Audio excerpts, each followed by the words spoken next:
Halo teman-teman, di materi kali ini kita akan membahas mengenai keanekaragaman hayati. Teman-teman udah pada tahu belum apa sih keanekaragaman hayati?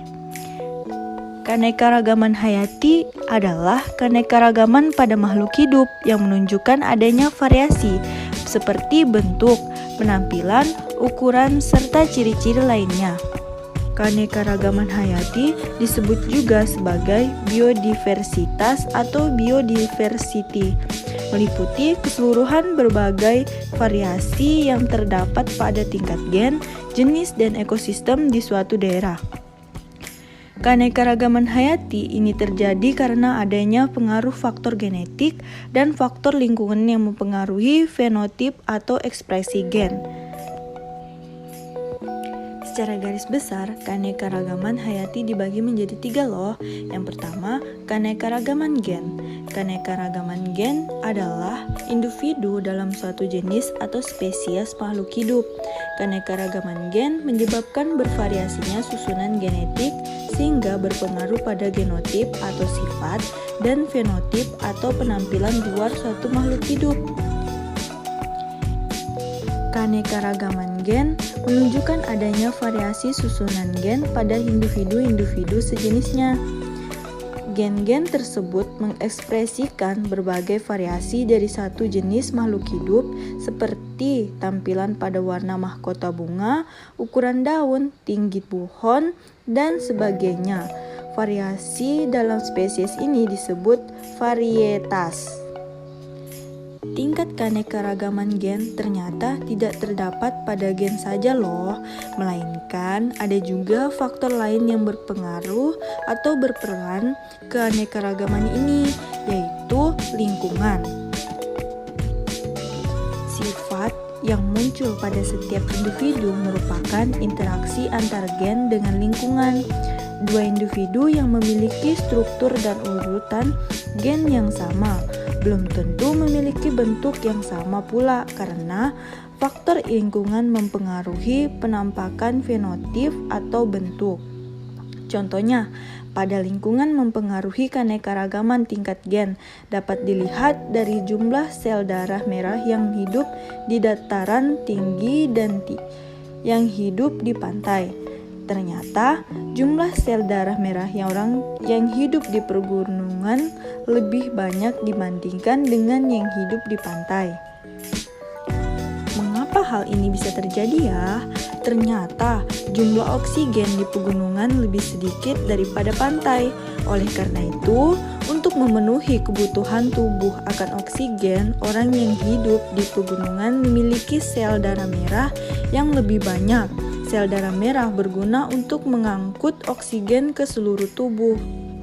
Baiklah, yang kedua adalah keanekaragaman jenis atau yang biasa kita kenal dengan spesies, yang biasa diartikan sebagai individu yang mempunyai persamaan morfologis, anatomis, fisiologis, dan memiliki kemampuan untuk melakukan perkawinan dengan sesamanya, sehingga menghasilkan keturunan yang subur atau fertile untuk melanjutkan generasinya.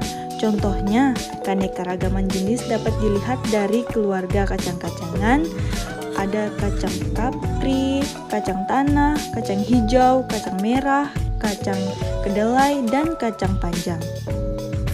Dan yang terakhir, keanekaragaman ekosistem, yang biasa kita artikan sebagai hubungan atau interaksi timbal balik antar makhluk hidup yang satu dengan makhluk hidup yang lain, dan juga antar makhluk hidup dengan lingkungannya. Dalam aktivitas kehidupannya, makhluk hidup ini selalu berinteraksi dan bergantung pada lingkungan sekitarnya. Ketergantungan ini berkaitan dengan kebutuhan akan oksigen, cahaya matahari, air, tanah, cuaca, dan faktor abiotik lainnya.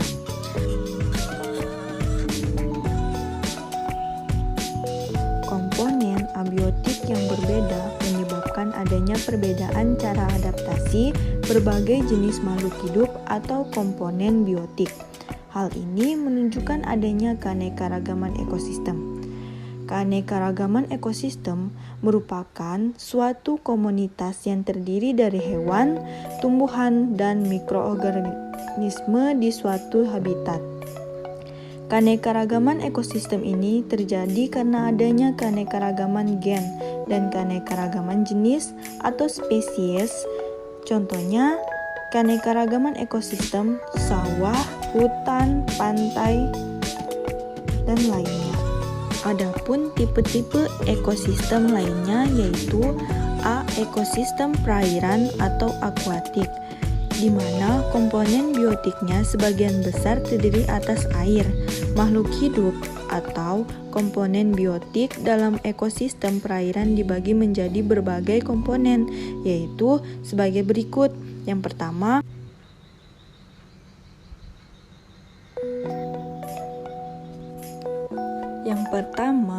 yaitu plankton, terdiri atas fitoplankton dan zooplankton. Organisme ini dapat berpindah-pindah tempat secara pasif karena pengaruh arus air. Misalnya, ganggang, unicellular, dan protozoa. Yang kedua, yaitu nekton, merupakan organisme yang bergerak aktif atau berenang, misalnya air dan katak. Yang ketiga, neoston merupakan organisme yang mengapung di permukaan air, misalnya serangga, teratai, enceng gondok, dan ganggang. Yang keempat, yaitu bentos, organisme yang berada di dasar perairan, misalnya udang, kepiting, cacing, dan ganggang. Yang terakhir, yaitu perifiton, merupakan organisme yang merekat pada organisme lainnya, misalnya ganggang dan siput. Dalam ekosistem perairan dibedakan menjadi dua. Yang pertama yaitu ekosistem air tawar yang memiliki ciri khas sebagai berikut. A. Memiliki kadar garam atau salinitas yang rendah, bahkan lebih rendah daripada cairan sel yang ada pada makhluk hidup. Yang B. Dipengaruhi oleh iklim dan cuaca. Yang kedua, ekosistem air laut, di mana ekosistem ini memiliki ciri khas sebagai berikut. Yang A. Memiliki kadar garam atau salinitas yang tinggi. Yang B. Tidak dipengaruhi oleh iklim dan cuaca.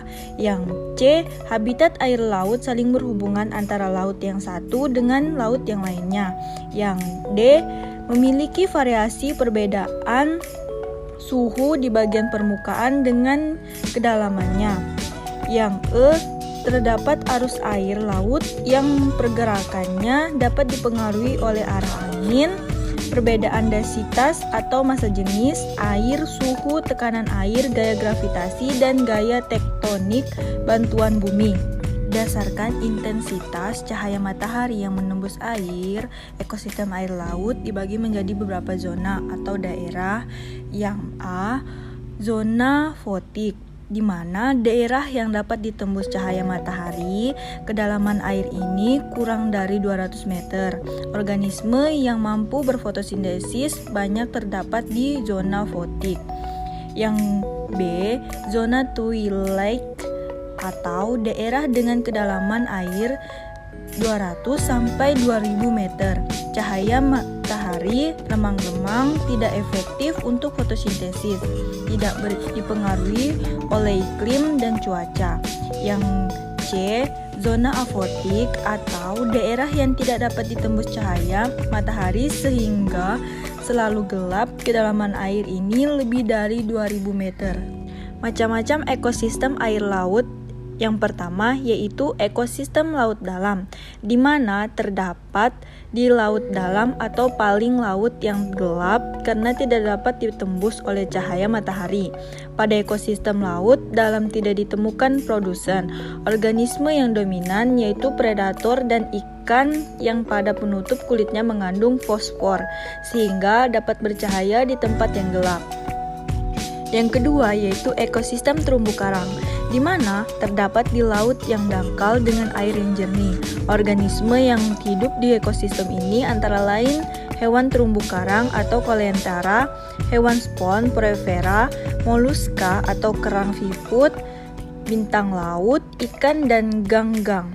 Ekosistem terumbu karang di Indonesia yang cukup terkenal diantaranya Taman Nasional Bawah Laut Bunaken. Yang ketiga yaitu ekosistem estuari, di mana terdapat di daerah percampuran air laut dengan air sungai. Salinitas air di estuari lebih rendah daripada air laut, tetapi lebih tinggi daripada air tawar, yaitu sekitar 5-25 ppm. Di daerah estuari dapat ditemukan tipe ekosistem yang khas, yaitu padang lamun dan hutan mangrove. Padang lamun, habitat pantai yang biasanya ditumbuhi seagrass. Tumbuhan ini memiliki rizom dan serabut akar, batang, daun, bunga, bahkan ada juga yang berbuah. Seagrass berbeda dengan alga karena mempunyai sistem reproduksi dan pertumbuhan yang khas. Seagrass tumbuh menyebar membentuk padang rumput di dalam air dengan perpanjangan rizom. Jenis hewan di padang lamun antara lain yaitu kepiting renang dan udang ataupun penyu. Sedangkan ekosistem hutan mangrove di daerah tropis hingga subtropis. Ekosistem ini didominasi oleh tanaman bakau, kayu api, dan bogem. Tumbuhan bakau memiliki akar yang kuat dan rapat untuk bertahan di lingkungan berlumpur yang mudah goyang atau terhempas air laut. Akar napas mempunyai fungsi untuk mengambil oksigen langsung dari udara.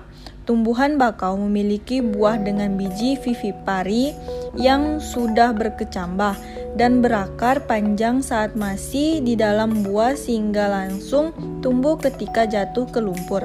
Hewan-hewan yang hidup di ekosistem ini antara lain burung, buaya, ikan, biawak, kerang, siput, kepiting, dan udang. Hutan mangrove banyak terdapat di pesisir Pulau Sumatera, Jawa, Kalimantan, Papua, Bali, dan Sumbawa. Keempat, ekosistem pantai pasir, di mana pasir terdiri atas hamparan pasir yang selalu terkena deburan ombak air laut. Di tempat ini angin bertiup kencang dan cahaya matahari bersinar kuat pada siang hari.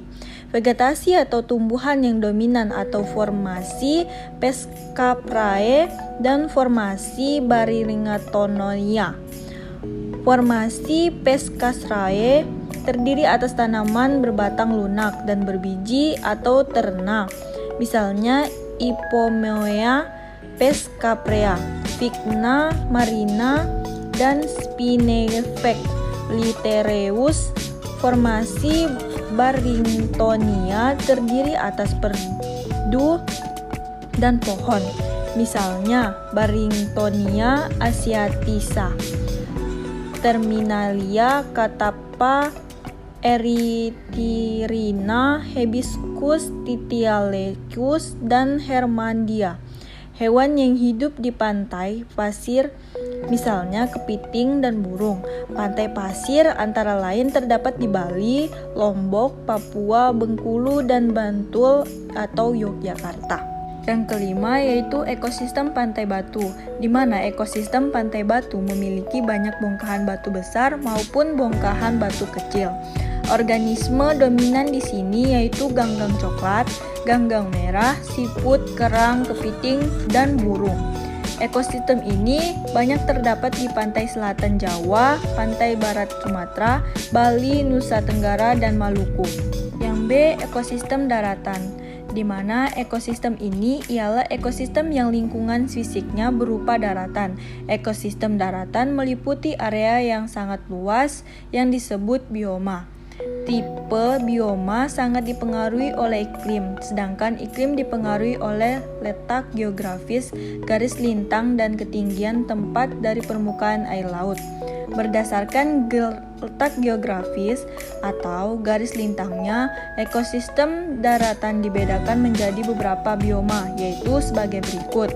Yang pertama, hutan hujan tropis, di mana hutan hujan tropis ini terdapat dalam wilayah Khatulistiwa, misalnya dalam lembah Sungai Amazon, Amerika Selatan, Asia Tenggara, misalnya Malaysia, Indonesia, Thailand, dan lembah sungai Kongo. Hutan hujan tropis mempunyai spesifikasi abiotik seperti di bawah ini. Memiliki siaraman hujan yang sangat deras antara 200 sampai 450 cm per tahun. Setiap tahun matahari bercahaya dengan temperatur lingkungan antara 21 sampai 30 derajat Celcius. Yang kedua, bioma gurun, di mana bioma gurun ini terdapat di daerah tropika atau sepanjang garis balik yang berbatasan dengan padang rumput. Ciri-cirinya gersang dan curah hujan rendah 25 cm per tahun.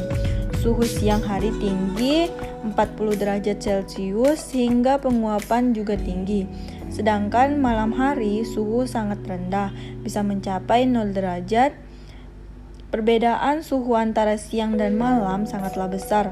Tumbuhan semusim yang terdapat di gurun berukuran kecil. Selain itu, di gurun disimpan juga tumbuhan menahun berdaun seperti duri, contohnya kaktus, atau tak berdaun dan memiliki akar panjang serta mempunyai jaringan untuk menyimpan air. Hewan yang hidup di gurun antara lain rodentia, ular, katak, kadal, dan kalajengking. Yang ketiga, bioma padang rumput. Bioma ini terdapat di daerah yang terbentang dari daerah tropik ke subtropik. Ciri-cirinya adalah curah hujan kurang lebih 25 sampai 30 cm per tahun dan hujan turun tidak teratur. Porositas atau perserapan air tinggi dan drainase aliran air cepat. Tumbuhan yang ada terdiri atas tumbuhan terna atau herba dan rumput yang keduanya tergantung pada kelembapan. Hewannya antara lain bison, zebra, singa, anjing liar, serigala, gajah, zebra, kanguru, serangga, tikus, dan ular. Bioma hutan gurun, di mana terdapat di daerah beriklim sedang. Ciri-cirinya adalah curah hujan merata sepanjang tahun. Terdapat di daerah yang mengalami 4 musim, dingin, semi, panas, dan gugur. Jenis pohon sedikit, 10 sampai dengan 20 dan tidak terlalu rapat. Hewannya antara lain rusa, beruang, rubah, bajing, burung pelatuk, dan rakon atau sebangsa luwak. Yang kelima, bioma taiga, di mana bioma taiga ini terdapat di belahan bumi sebelah utara dan di pegunungan daerah tropik. Ciri-cirinya adalah suhu di musim dingin rendah. Biasanya taiga merupakan hutan yang tersusun atas satu jenis spesies seperti konifer, pinus, dan sejenisnya. Semak-semak dan tumbuhan basah di sekitarnya sedikit sekali. Hewannya antara lain beruang hitam, ajag, dan burung-burung yang bermigrasi ke selatan pada musim gugur. 6. Bioma tundra, di mana bioma ini terdapat di belahan bumi sebelah utara di dalam lingkaran kutub utara dan terdapat di puncak-puncak gunung tinggi. Pertumbuhan tanaman di daerah ini hanya 60 hari. Contohnya, tumbuhan yang dominan adalah sphagnum, sp, lichen, tumbuhan biji semusim, tumbuhan kayu yang pendek, dan rumput. Pada umumnya, tumbuhannya mampu beradaptasi dengan keadaan yang dingin. Hewan yang hidup di daerah ini ada yang menetap dan ada yang datang pada musim panas. Semuanya berdarah panas. Hewan yang menetap memiliki rambut atau bulu yang tebal. Contohnya muskol, rusa kutub, beruang kutub, dan insekta, terutama nyamuk dan lalat hitam. Yang ketujuh, sabana atau savana. Sabana merupakan padang rumput yang diselingi pohon-pohon. Sabana terdapat di daerah tropis dengan curah hujan 90 sampai 150 cm per tahun. Misalnya di Kenya atau Afrika dan Australia Utara. Sabana dibedakan menjadi 2 macam, yaitu sabana murni, satu jenis pohon, dan sabana campur, beberapa jenis pohon. Di Indonesia sendiri memiliki keanekaragaman flora dan fauna atau keanekaragaman hayati yang sangat besar. Bahkan, keanekaragaman hayati di Indonesia termasuk 3 besar di daerah atau di dunia bersama-sama dengan Brazil di Amerika Selatan dan Zaire di Afrika. Besarnya keanekaragaman hayati di Indonesia berkaitan erat dengan kondisi iklim dan kondisi fisik wilayah. Suhu dan curah hujan yang besar memungkinkan tumbuhan beragam jenis tumbuhan. Baiklah teman-teman, sekian materi kita hari ini. See you next time di audio berikutnya.